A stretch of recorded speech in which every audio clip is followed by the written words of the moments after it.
I think it's okay for a small business owner to identify one or two critical success factors that are just imperative for their business.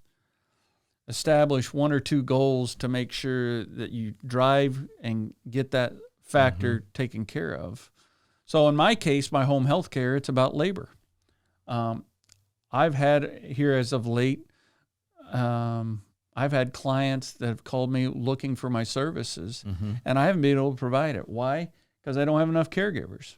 And so right now, as I head into 2022, I have just one really success factor that I'm focusing on in my strategic plan, and that is how to go hire more caregivers, quality caregivers. I mean, look, I can go hire a body. Right. That's not what we're doing. And so it's important that, I focus on what I think is really imperative right now. I could go put together 3 or 4 other success factors and have 5 or 6 or 7 or 8 goals and all this. And I personally think it will detract me from what I really should be focusing on.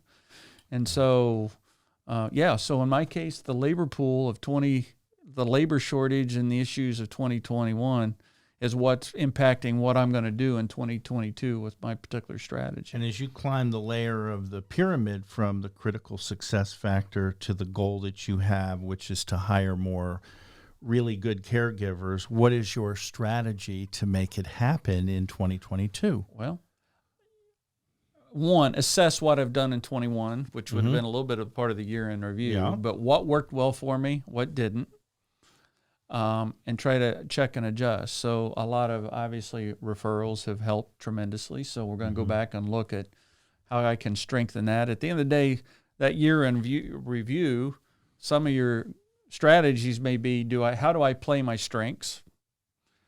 Do I take a strength and try to even leverage it further?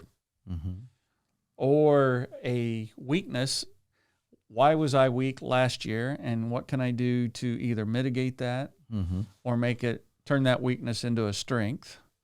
And look, for opportunities, even threats, and this isn't the case, but it's a hypothetical, but what if I'd lost a lot of my caregivers to a particular, competitor or something? Maybe they're doing something different. So I need to step back, and those would be the strategies that I would employ, and I would honestly use that SWOT or that year in review and what it told me to go after what the next strategies are.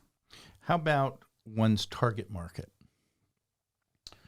Well, in my case, I think my target market has to wait until my caregivers. My market is, I'm turning away clients right now, and that's not a good feeling. So I'm having to work on something different than my target market right now, which is, in my case, employees, and getting my ability to continue to absorb what's been a tremendous growth curve for me.